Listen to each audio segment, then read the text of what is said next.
merci, parce que je sais qu'en plus, c'est pas facile par téléphone. Question de Maxime et Joël Dagosseri. Joël.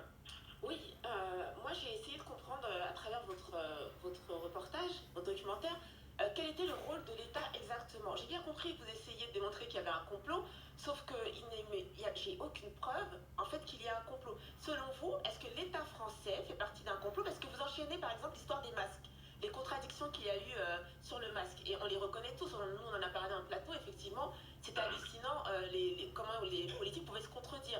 Mais est-ce que forcément il y a un complot de l'État sur cette histoire-là et sur le Covid en général? Non, moi encore une fois, mon but c'est pas moi je pose des faits, je pose des incohérences, mais devant autant d'incohérences, et comme le dit très bien même le directeur du département recherche Jeden, Michael Jeden, département de recherche de Pfizer, devant autant d'incohérences, à un moment donné vous êtes obligé de vous dire mais j'en ai autant, ça peut pas être involontaire. Donc on est en droit de se poser des questions, pardon? Mais c'est un virus inconnu, ça peut pas juste être des tâtonnements et de la méconnaissance surtout de ce qui nous arrive, ce qui nous arrive sur la tête. Peut-être, c'est pour ça que je dis que c'était intéressant de creuser comment vous expliquer qu'on en soit aujourd'hui à 9 mois, voire même quasiment 9 mois après le début de cette épidémie, de cette pandémie, et qu'on en sache toujours si peu sur ce virus, d'où il vient. Vous avez quand même un prix Nobel de médecine qui a été flingué, je ne sais même pas pourquoi, qui nous dit oui, ce virus, forcément, il a été aménagé par la main de l'homme. Moi, dans mon film, je montre un autre professeur qui le dit, qui n'est pas rien, puisque mais ça, c'est une hypothèse qui est donnée depuis le début. Le virus qui s'échappe du laboratoire de Wuhan. Ah non, j'ai pas entendu que l'hypothèse qui se soit échappée. Alors, moi, j'en sais rien. La seule chose qui m'intéresse, c'est est-ce que oui ou non, c'est un virus naturel. J'en reste là. Moi, j'ai le professeur Fourtillon qui le dit haut et fort que c'est l'Institut Pasteur qui a créé ce virus, et bien que l'Institut Pasteur porte plainte pour diffamation auprès du professeur Fourtillon. Moi, j'y connais rien, je suis pas scientifique. Vous ne connaissez rien. C'est vous qui décidez de compiler une série de témoignages, encore une fois, qui vont dans le même sens. Oui, mais attendez. De compiler une série de témoignages qui n'ont jamais été entendus jusqu'à maintenant. Mais c'est pas vrai, Perron, il est venu sur le plateau. C'est Douce de Blazy, il est sur toutes les chaînes info. Non, mais oui, d'accord. Maintenant, Douce de Blazy, maintenant. Mais pendant. Ah mince, on a un problème avec notre ligne de portable, Pierre. Et j'espère qu'elle va pas couper, parce que je sais pas si vous êtes en mouvement ou quoi. Non, je bouge pas. D'accord. Alors, encore une question pour vous, notre étudiant en histoire, Maxime Liédo. Oui, mais je vous parlais des libertés d'expression, je suis la première à la prôner ici, donc heureusement que vous avez le droit de faire ce documentaire, et heureusement qu'on a le droit et de le critiquer, et vous de répondre à certaines questions. Mais bien sûr, je demande que ça, moi. Voilà, et ce qui me fascine... Aïe. Vous êtes toujours là, Pierre? Mince, on a un problème. On va le rappeler, on va écouter Isabelle qui est au 32-16. Bonjour Isabelle. Oui, bonjour les grandes gueules. Vous l'avez regardé le film? Oui, j'ai 51 ans, je voudrais juste préciser que je suis totalement apolitique, une citoyenne lambda, et j'ai regardé ce film avec grand intérêt et en essayant aussi de prendre un peu de recul. Et en fait, pourquoi j'ai appelé? Parce qu'à 6h30, j'ai écouté votre flash info, et le flash info disait, Hold Up dit que le masque est inutile et que le coronavirus est une maladie non dangereuse. Et je voudrais juste te dire que moi, c'est pas du tout ce que j'ai entendu et ce que j'ai compris en regardant le film. Je vais même pas aller sur l'histoire du complot. Mais en fait, pour moi, c'est un raccourci qui m'a fait bondir parce que moi, ce que j'ai compris en regardant ce film, en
Isabelle a raison.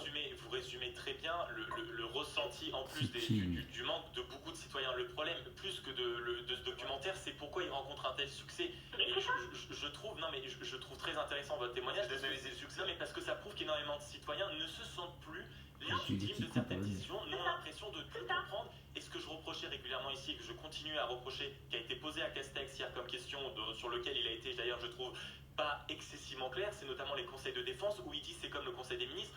Non, il n'y a pas de compte rendu, le président choisit les ministres. Et donc, sans être dans le complot, on peut s'interroger sur le manque d'outils démocratiques qui sont utilisés, sur la manière dont c'est fait.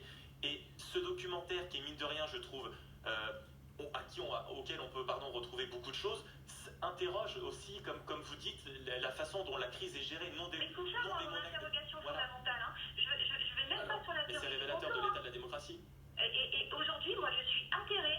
Je ne supporte plus de voir effectivement mon pays qui est quand même un flambeau de la démocratie, des droits de l'homme et de la Constitution. Et aujourd'hui, pourquoi un film comme ça a tant d'écho? Mais moi, je suis atterrée de la réaction aujourd'hui des politiques. Hein. Alors, Isabelle, justement... Je suis atterrée parce qu'il y a zéro remise en question. Personne ne se dit, mais qu'est-ce qu'on a loupé? Ils ont loupé plein de choses en termes de com, en termes de... Oui, mais justement, c'est ça le problème, Isabelle. C'est pas parce qu'il y a eu... Pierre était avec nous, on a récupéré Pierre. C'est parce qu'il y a eu des conneries de dites, hein, parce qu'il y a eu des loupés, parce qu'il y a eu parfois aussi des mensonges, et parfois des incompétences, que finalement on peut s'engouffrer dans tout ça et commencer à développer une théorie qui consisterait à dire que tout ça est organisé. Mais je voudrais rappeler la phrase de Michel Rocard. Il faut toujours à un moment donné citer Michel Rocard. Il disait il faut toujours préférer l'hypothèse de la connerie à celle du complot, car la connerie est courante, le complot exige un esprit rare. En fait, c'est souvent des conneries sur le masque. Des conneries ont été dites. Mais de ces conneries, peut-on derrière imaginer une stratégie, un complot qui aurait été organisé et réfléchi depuis longtemps? Pierre Barnerias, réponse. Allez-y. Oui. Sur le complot, écoutez, moi j'avance des faits, d'accord? J'avance que des faits. C'est pas moi qui ai inventé les réunions les 22 de 201. C'est pas moi qui ai montré qu'effectivement en 2020, en pleine pandémie, il y a des sociétés qui s'appellent Square qui ont été montées, qui sont spécialisées dans le numérique. C'est pas moi qui ai court-circuité, qui ai retiré mon film Vimeo, alors que c'est le monsieur Niel qui est spécialiste du numérique, qui est aujourd'hui actionnaire, co-actionnaire de Vimeo.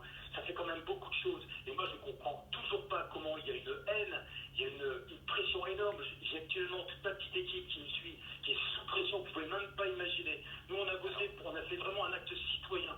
En mettant d'autres faits. Ouais. Pardon? Non, mais vous avez raison, Pierre. Moi, je ne comprends pas la surréaction des ministres et des députés sur votre film. Je pense qu'ils en font trop aussi. Il faut prendre le film tel qu'il est. Oui, mais moi, je suis assez d'accord, il y a une surréaction. Pierre, comment comprenez-vous, Pierre Barnerias, qu'aujourd'hui Philippe Douste-Blazy, qui est interrogé dans votre film, se désolidarise des propos et de la manière dont il est montré dans le film alors? Bah écoutez, moi ce que je comprends, d'abord, il faut savoir que j'ai pris personne au piège. J'ai jamais travaillé comme ça. J'ai envoyé le film à Philippe 5 jours avant, donc il avait 5 jours pour me dire écoute, non, j'ai envie que tu me retires, je suis pas d'accord, parce qu'il y a des intervenants qui viennent, tout ça. J'ai pas eu de réponse, donc voilà. Maintenant, ce qu'il dit aujourd'hui, et je trouve qu'il est très bien dans le film, parce que quand il questionne l'affaire du Lancet, parce que pour moi, il est là. Juste une question, le Lancet, c'est un complot ou c'est pas un complot? La fameuse étude du Lancet. Ouais, quand il dit haut et fort, mais qu'est-ce qu'il y a derrière? Qui a payé cette enquête? Qui a payé cette étude bidon? Qui est derrière ça? C'est pas moi qui le dis, c'est Philippe Douste-Blazy qui dénonce un complot.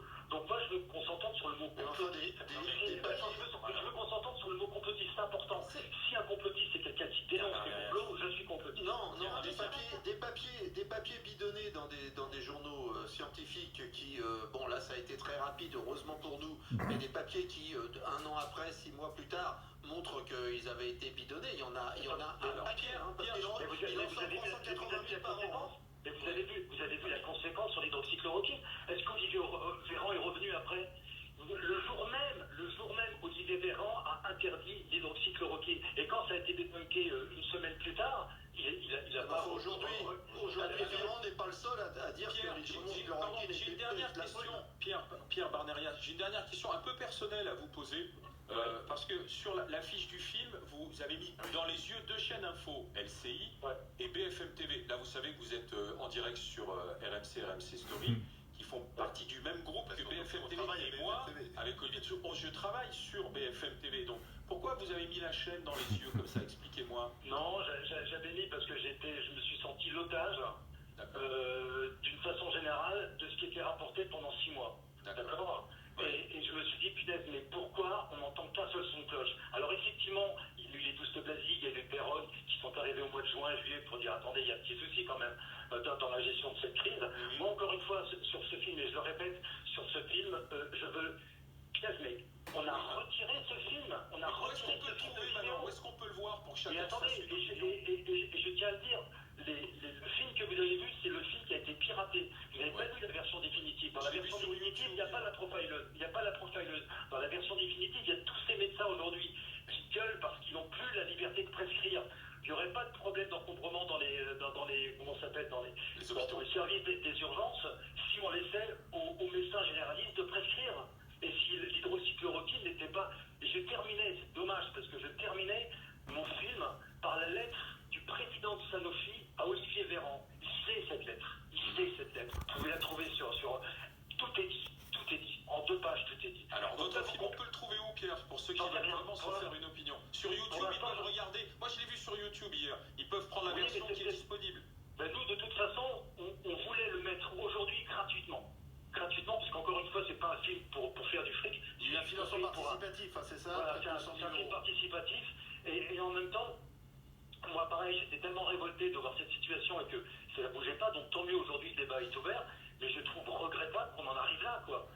Autant débattre, moi je suis quelqu'un, j'ai toujours été ouvert, je fais des enquêtes de poste ce soir. Voilà, en tout cas, merci, je vous remercie infiniment. Vraiment. Merci Pierre, Pierre Bernalias. Merci à vous. Merci réalisateur de Hold Up, merci d'avoir été avec nous. Vous trouvez pas dingue la surréaction? On peut trouver ce documentaire complotiste et il est par beaucoup de bouts sur ces 2h40, mais de là à dire attention danger, la surréaction peut-être chez le ministre, etc., elle n'est pas voulue. Quand tu fais un film en le promouvant de cette façon sur les réseaux sociaux avec des cagnottes participatives, etc., tu t'attends à ce phénomène sur les réseaux sociaux. Payer une surenchère, pardon de vous le dire, l'époque est comme ça. Il dit un film qui dérange, il interroge des noms, c'est pas étonnant. À partir du moment que tous les médias sont d'accord. Chaque année, à chaque fois qu'il y a une étude sur le conspirationnisme et sur les théories, on en fait les grandes unes, c'est dans les débats partout. Aujourd'hui, on prouve, je veux dire, chaque intervenant dans ce film a des dossiers longs comme le bras sur conspiration. Mais sur ça, allez vérifier. Mais si, c'est ça. Alors, Joël Dagossier, c'est pas étonnant. On en parle pas quand je dénonce. Si je suis un ministre, hein, tu prends la partie des masques, l'enchaînement, enfin, même moi je te dis, je suis pas pour eux à ce genre de film et tout. Mais cette partie-là particulièrement, où tu vois Olivier Véran, Sibeth Ndiaye, le président de la République s'enchaîner avec le masque, on n'en a pas besoin. Non, le masque, c'est pas pour les Français. Non, vous pouvez pas l'acheter en pharmacie. Oui, ils ont dit des conneries. Et ça, quand t'es ministre et que t'es encore au pouvoir comme Olivier Véran qui est encore au pouvoir, ça, t'as envie de monter au créneau. Ça s'appelle pas du complot. 11h moins 20, dans un instant, les tendances GG. Dans les tendances GG, La République, c'est moi, le mea culpa de Jean-Luc